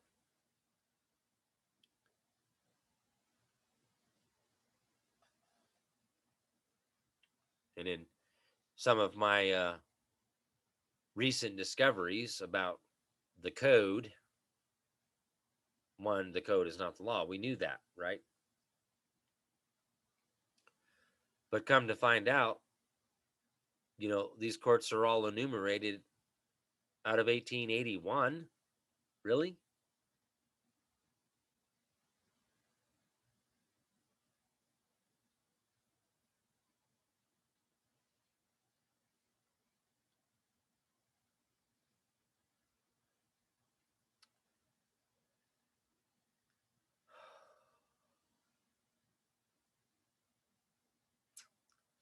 Miss my brother.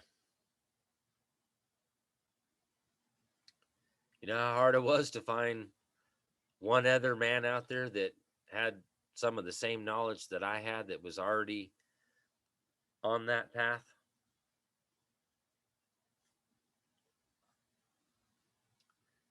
I don't know of anybody else out there that has this knowledge like Chris and I have. and want to go after the bar. And it's not really just the bar, right? But it is. Because they've infiltrated all branches of our government. They've hijacked our government. They've fundamentally altered it. Plain and simple. We got these members of the bar sitting in the legislature, got them in the executive, and 99.999% of the judicial branch are all members of the bar. So who's running the nation? Should be pretty simple to answer that question. And this is exactly why no man or set of men are entitled to separate emoluments or privileges from the community.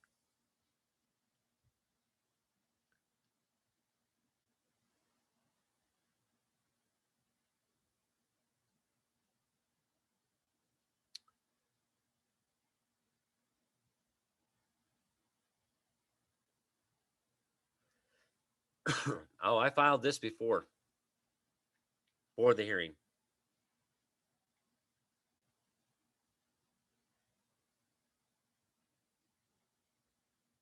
We have a little bit of problem volume-wise out here.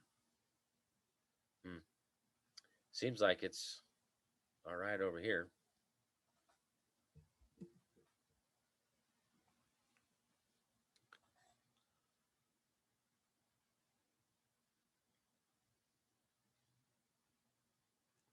Nope. David Straight is not part of this. Nope.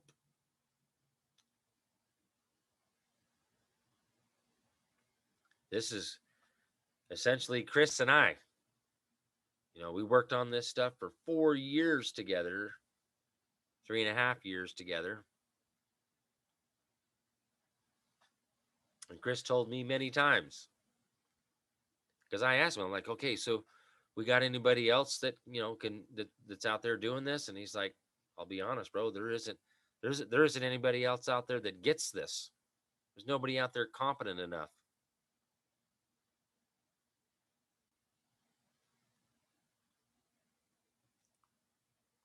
And I get that, you know, it's you know, loss prevention can be pretty complicated, but you know, so is trying to comprehend the shmew.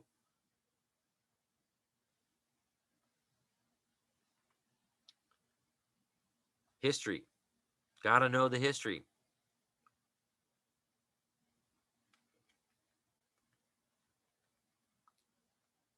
So, I know that for the hearing we just had yesterday, that the alleged judge there pretty much talked the whole time, trying to get Casey to admit something. And the prosecuting attorney never really talked. He didn't seem to have he didn't seem to have anything to say. In fact, he said he didn't have anything to say. So my guess is he actually read this paperwork. And, well, it kind of speaks for itself. You know, plain and simple. You guys aren't supposed to exist, and you're busted.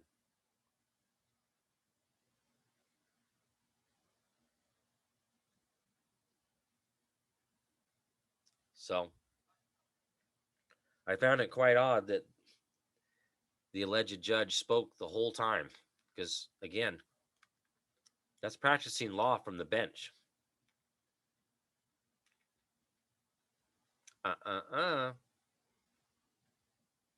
They're supposed to be a referee, disinterested third party, not having a financial or otherwise equitable or any kind of interest in the matter before the court.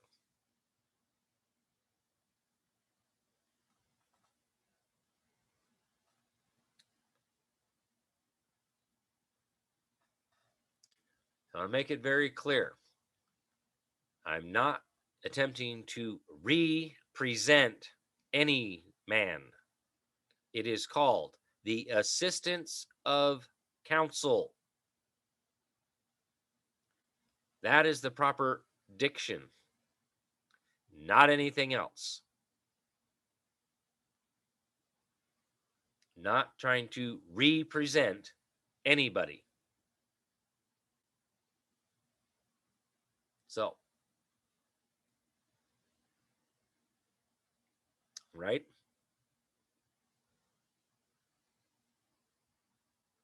Hmm.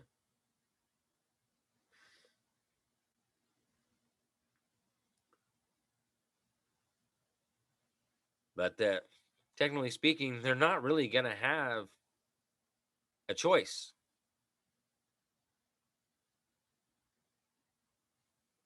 Okay? Because we can do everything through paperwork. That's where it's really at, folks. It's not in court arguing with the supposed judge. This is the part that people need to learn is paperwork. That's the court of record. At the end of the day, what's in the record ought not be denied. It's a maxim of law. In, not on, in. It's in the court of record. So, this is the reason why I did that paperwork.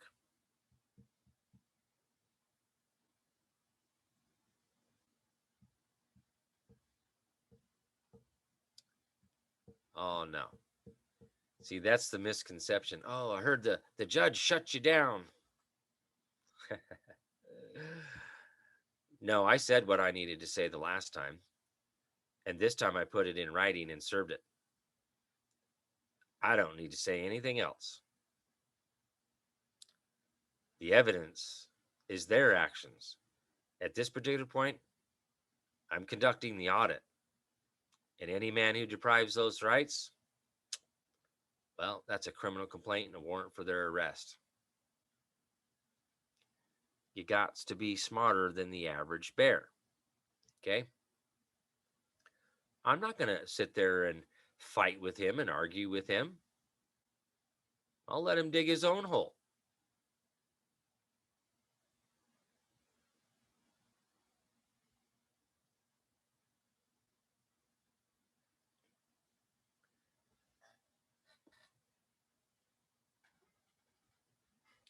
And see, this is only the beginning.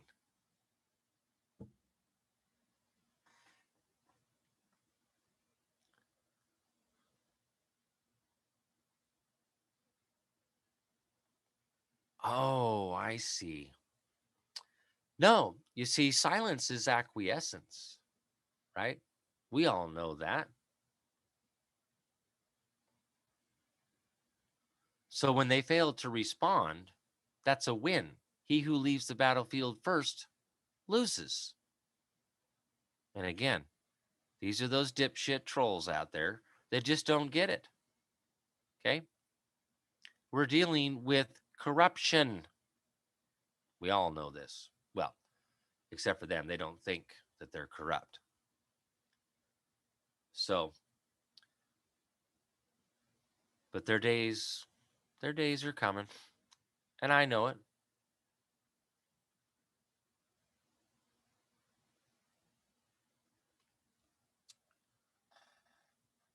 See, maxims of law.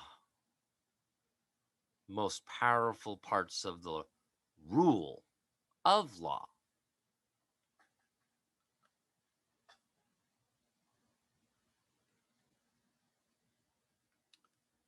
And no worries.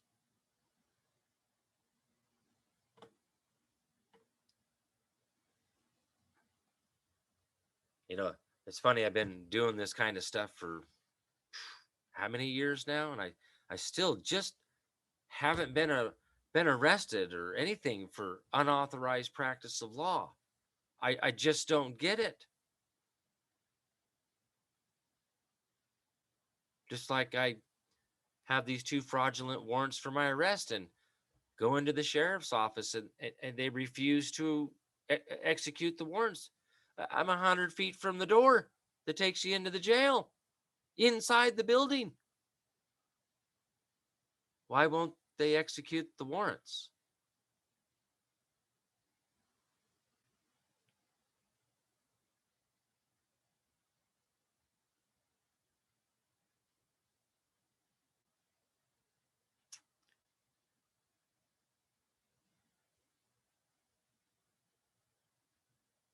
Right? Again, yeah, they've flipped the roles, right? They think that we're the citizens and that they're the people. Well, no, it would be the other way around, right? So,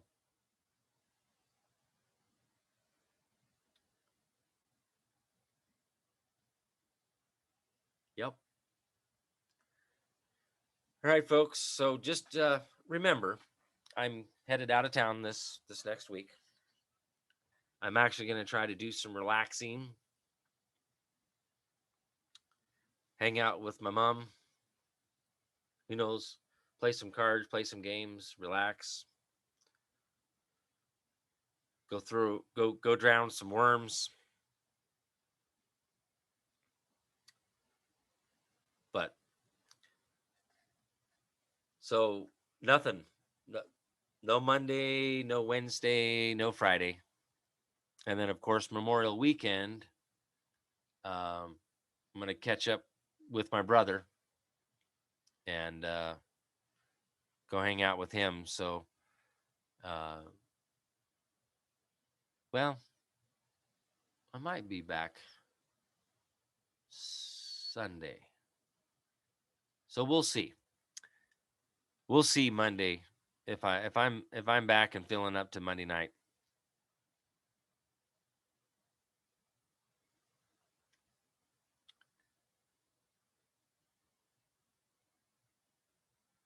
Right?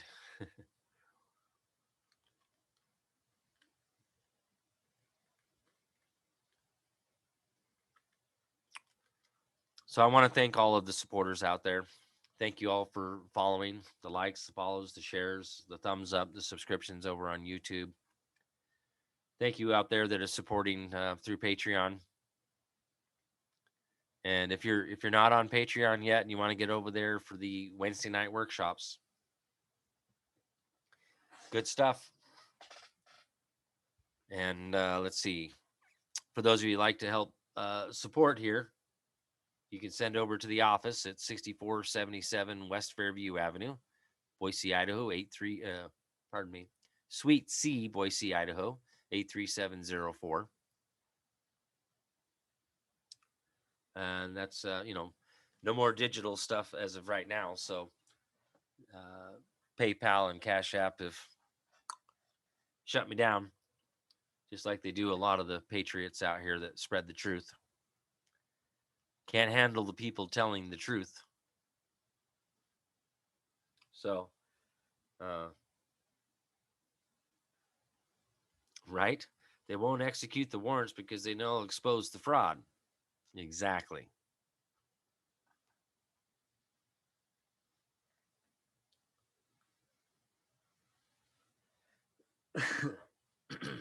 Right? So I want to put a special thanks out there to Miles. He's the IT guy behind the website. What you see on the website, we worked on that this last weekend and tried to get it switched over to actually my server that's right here. And we've got some issues with that. So thanks to Rex and Miles, the three of us, we worked on it this weekend. But I wanted to give a special shout out to Miles for the actual website. So what you see on the website, Miles has built that. So special shout out and thanks to Miles. Much love to you, brother.